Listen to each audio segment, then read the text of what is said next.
മോദം മോദം ഹേ വാഗ്ദത്തകാലം സാദരമണഞ്ഞിടുന്ന ഹോ മോദം ഗ്ലോറി മോദം മോദം ഹേ വാഗ്ദത്തകാലം സാദരമണഞ്ഞിടുന്ന ഹോ. ഏലിയാവിനൊരു തീക്ഷ്ണതയുണ്ട്. എന്താണെന്നറിയാമോ?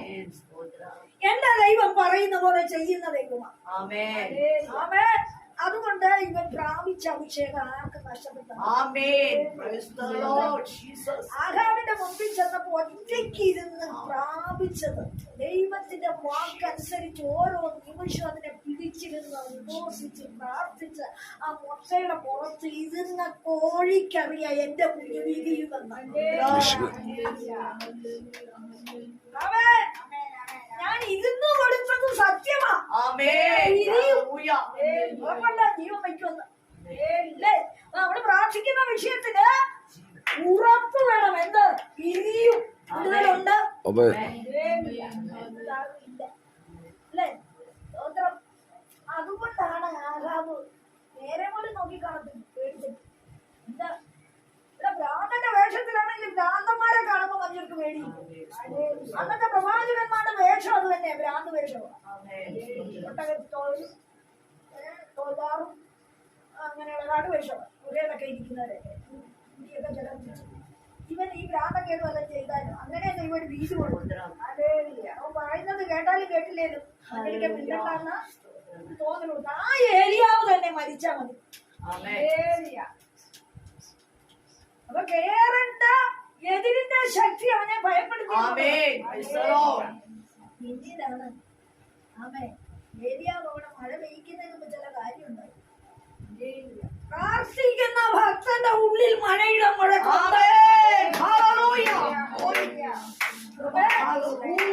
പക്ഷെ കൂട്ടത്തിൽ നിൽക്കുന്ന ബാല്യക്കാരൻ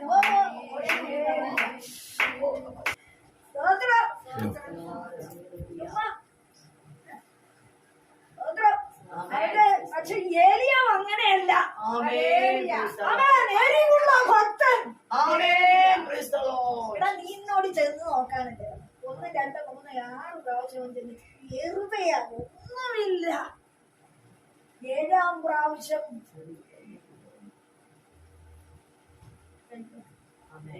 അത് ചെറുതാ. കൂട്ടത്തിൽ നിൽക്കുന്നവൻ നിന്റെ അനുഗ്രഹത്തെ കാണുന്നു, നിന്റെ വഴിയെ കാണുന്നു, നിന്റെ പോക്കിനെ കാണുന്നു, നിന്റെ വരവിനെ കാണുന്നു, നിന്റെ പ്രാർത്ഥനയെ കാണുന്നത്, നിന്റെ ആരാധനയെ കാണുന്നു. ചേർന്ന്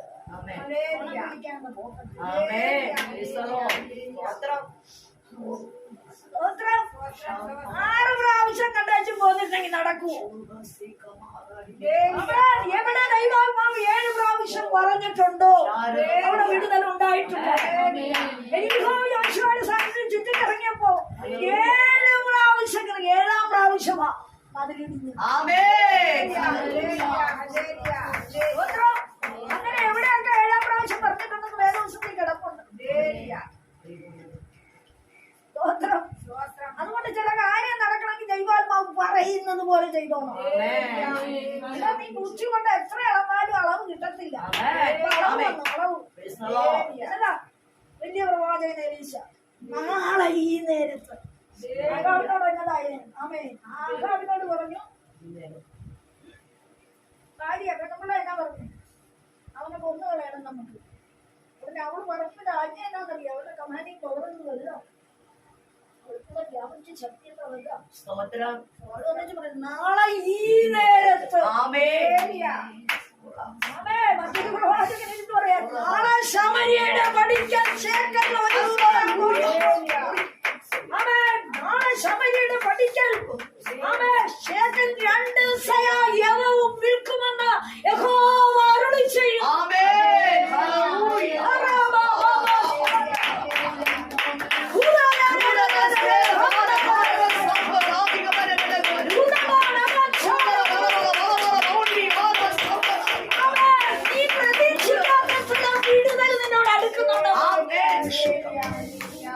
ബുദ്ധി കൊണ്ട് അളക്കല്ലേ, ബുദ്ധിയെ അളക്കണ്ട.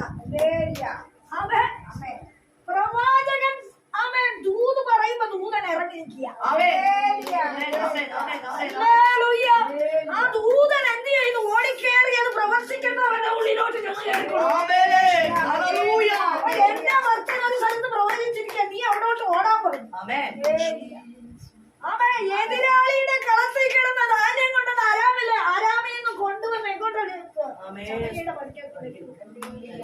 ഒരു ദിവസത്തേക്ക്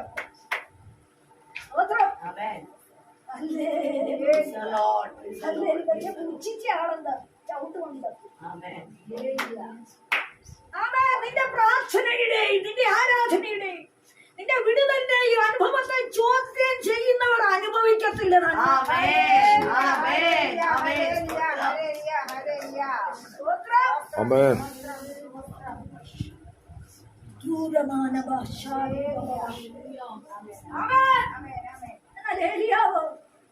ഈ ഒരു ഇസ്രായേലിന്റെ വാക്ക് കേട്ട ഉടനെ ഒരു ദിവസം വഴി ദൂരം പോയത് നടപ്പിന് വേദനയാ, നിരാശയാ, സങ്കടം. എന്റെ ദൈവം ഞാൻ മാത്രം ഇങ്ങനെയൊക്കെ ആയിട്ട് ഇങ്ങനെയൊക്കെയാ. ചോദ്യമുണ്ട്. എന്റെ കർത്താവ് ഇത്രയൊക്കെ നിലവിളിച്ച് ഒറ്റയ്ക്ക് നിന്ന് പോരാടിയിട്ട് ഇത്രയൊക്കെ കഷ്ടപ്പെട്ട് മുഖം ഏറ്റെടുത്തിട്ട് എന്റെ ഗതി ഇതാണ്, എന്റെ മറ്റുള്ളവരുടെ ഗതി എന്താ കർത്താവ്?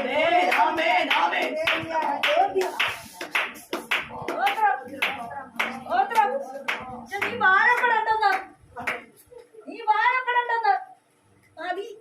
എനിക്ക് പ്രാർത്ഥിക്കാൻ വയ്യ, എനിക്ക് ഈ കുടുംബത്തിൽ നിൽക്കണ്ട, ഇനി ഈ കുടുംബമായിട്ട് ജീവിക്കണ്ട, ഈ കുഞ്ഞുങ്ങളെ ഒന്നും കേൾക്കണ്ട, കൂട്ടുജീവിതത്തിന്റെ സന്തോഷം എനിക്ക് വേണ്ട, മതി മതി. കിടന്നോ എത്ര മരിച്ചാ മതി എന്നും പറഞ്ഞു.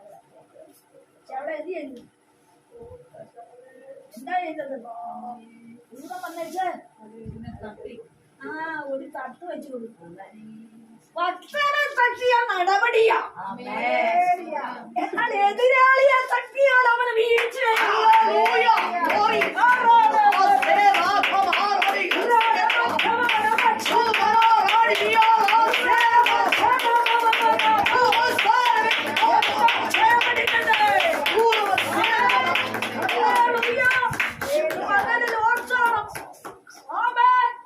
ദൈവം ചിലരെ തട്ടാൻ നിർത്തിയിട്ടുള്ളത്. നിന്നെ പുച്ഛിച്ച് പുറം തള്ളുന്നവരെ തട്ടാനായിട്ട് ദൈവം തോണ്ടി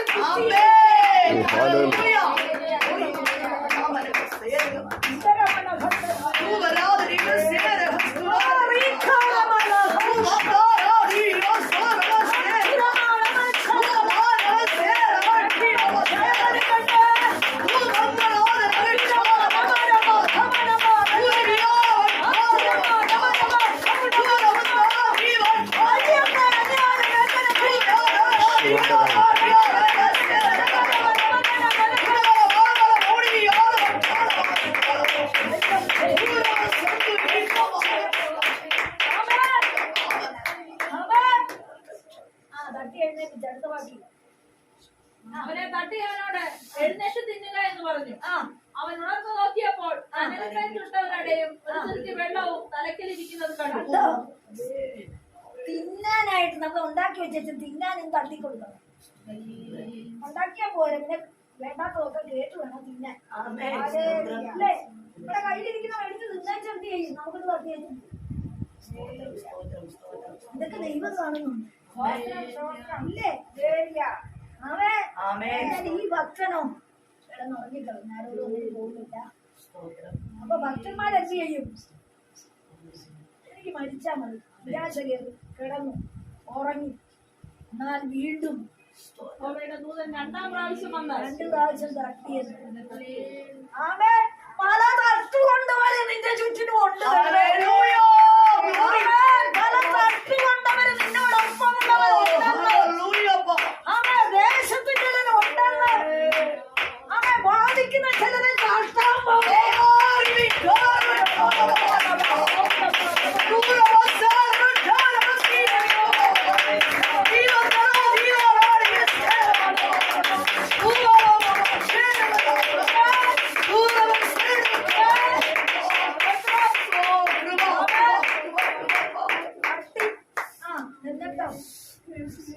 യഹോവയുടെ ദൂതൻ രണ്ടാം പ്രാവശ്യം വന്നവനെ തട്ടി, എഴുന്നേറ്റ് തിന്നുക, നിനക്ക് ദൂരയാത്ര ചെയ്യുവാനുണ്ടല്ലോ എന്ന് പറഞ്ഞു.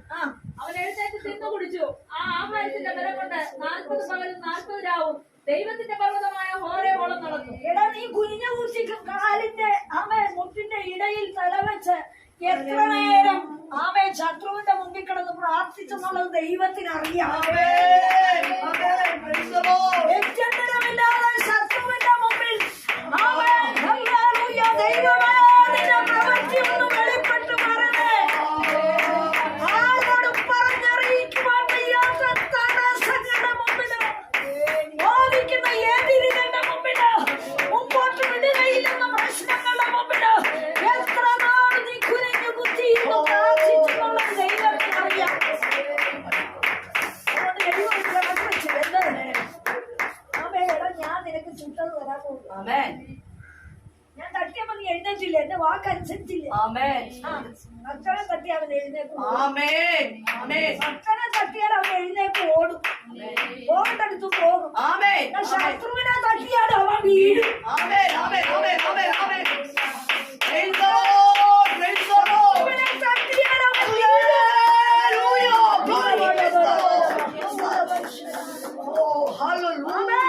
വീണ പിന്നെ അവൻ എഴുന്നേക്കത്തില്ല. ദൈവത്തിന്റെ ദീർഘക്ഷമയ ശത്രുവിനോട്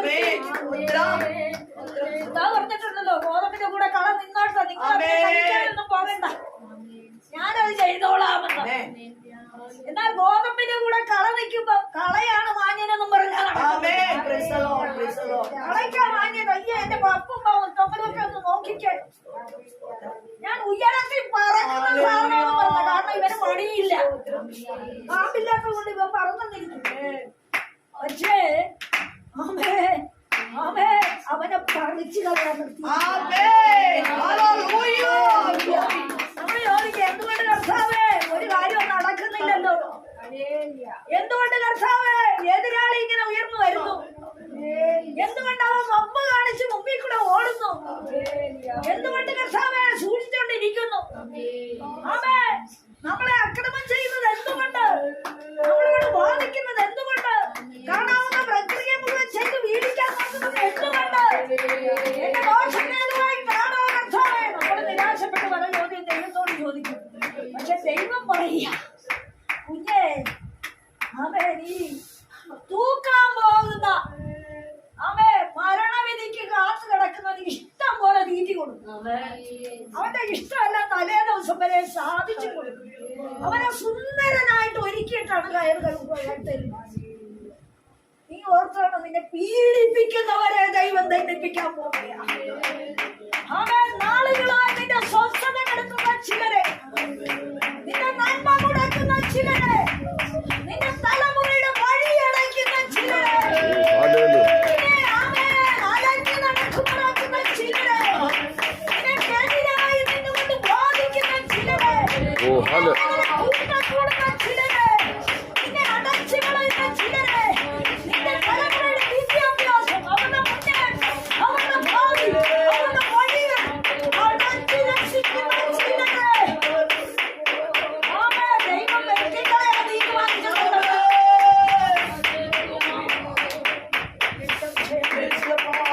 നീ ഇന്ന് കരഞ്ഞാൽ മാത്രം മതി കേട്ടോ, ദൈവസന്നിധിയിൽ നീ ഇന്ന് കരഞ്ഞാ മതി. സ്വോത്രം. ഓരോ കൊളുത്തും ചെന്ന് വീണോണ്ടിരിക്കുക. ഒരു കൊളുത്ത് വീഴുമ്പോൾ സാരമില്ലെന്ന് ഓർത്ത് കിടക്കും. വീണ്ടും രണ്ടാമതൊരു ദൂരന്തം കൂടെ കൊടുക്കുമ്പോ സാരമില്ലെന്ന് പിന്നെയും കൊടുക്കുമ്പോ സാരമില്ല. പക്ഷെ അവസാനത്തെ കൊളുത്തായിരിക്കും വീഴിക്കുന്നത്.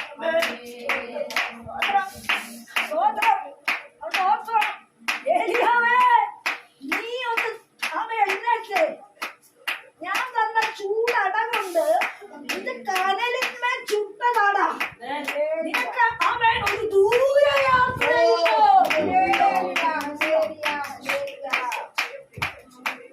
മരണ വെല്ലുവിളി കഴിഞ്ഞിട്ടേ ദൂരയാത്രയുള്ളൂ. ആ കടന്നൂടെ നടക്കണം. അതാണ് വിഷയം. തടസ്സമിടുന്ന ശക്തിയുടെ മുമ്പിൽ എന്ത് ചെയ്യണം? പല കടമ്പ കടക്കാൻ നോക്കി, ചിലത് കടന്നു, പക്ഷെ ചിലത് കടന്നു. എന്നാലും ഒരു ദൂരയാണ്. അതുകൊണ്ട് അവിശ്വാസിയാകണ്ടേ. പ്രാർത്ഥിച്ച് പറയണേ കാര്യങ്ങള് എത്ര കാര്യം പറയുന്ന വചനത്തിൽ കൂടെ വിടുതലായിട്ടുണ്ട്. വചനം വെച്ചവൻ വചനം സൗഖ്യമാക്കും, വചനം അയച്ച് വിടുവിക്കും, വചനം ക്രിയ ചെയ്യും, വചനം അതിവേഗം ഓടും. നിന്റെ ഫയലിൽ ഇരിക്കുന്നിടത്തല്ല ദൈവത്തിന്റെ ദൂരം ചെന്ന് പിടിക്കുക, കെട്ടടിക്കുക. നോക്കണം.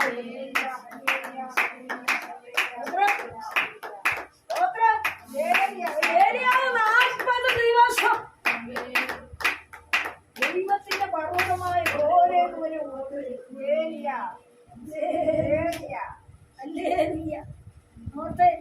വലിയ വലിയ കൂട്ടത്തിൽ ഞാൻ ശിശുപിടിച്ചിട്ടുള്ള ആളാണ്. പക്ഷെ എനിക്ക് വലിയ കൂട്ടത്തിൽ ശിശുപിടിച്ചിരുന്ന ചെറിയ കൂട്ടത്തിൽ ശിശുപിടിച്ചാൽ എനിക്ക് വചന വെളിപ്പാട്. അത് പത്രോസ് യോഹന്നാൻ യാക്കോബാണ്. യാത്രമാരിൽ തേടാൻ പറ്റിയിരിക്കുന്നു, ഏറ്റെടുക്കാൻ. അവിടെ യേശുവിന് വെളിപ്പെടാതിരിക്കാൻ പറ്റത്തില്ല.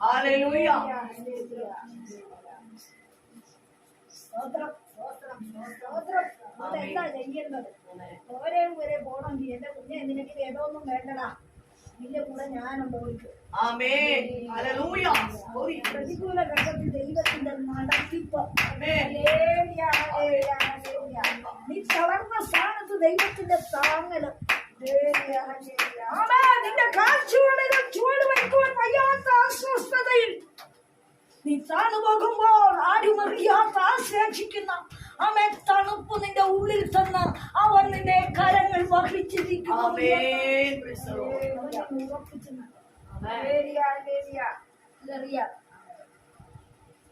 വിശേഷത്തില് എടുക്കണ്ട. ഒന്ന് രണ്ട് കാര്യമുണ്ട്. കർത്താവിനെ പരീക്ഷിക്കാനായിട്ട് വിചാരിച്ചു. കർത്താവ് മരുഭൂമിയില്ല. വിചാരിനെ ആരും ജനിച്ചിട്ടുണ്ട് അവിടെ. എവിടെ വന്നത് തന്നെയാ. ചില ഓഫറിങ്ങുമായിട്ടാ വന്നത്. എന്താ ഓഫറിങ്? എന്താ ഓഫറിങ്? വിചാരി കർത്താവിനോട് പറഞ്ഞ ഓഫറിങ് നമസ്കരിച്ചതൊക്കെ തരാം. നീ ഇവിടെ വന്ന് ചാട്, ഇതെല്ലാം ഒന്ന് അപ്പമാകാൻ പറ.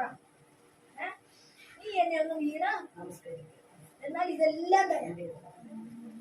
ചൊളുവിന് സകലതും കിട്ടുന്ന മാർഗമുണ്ട്.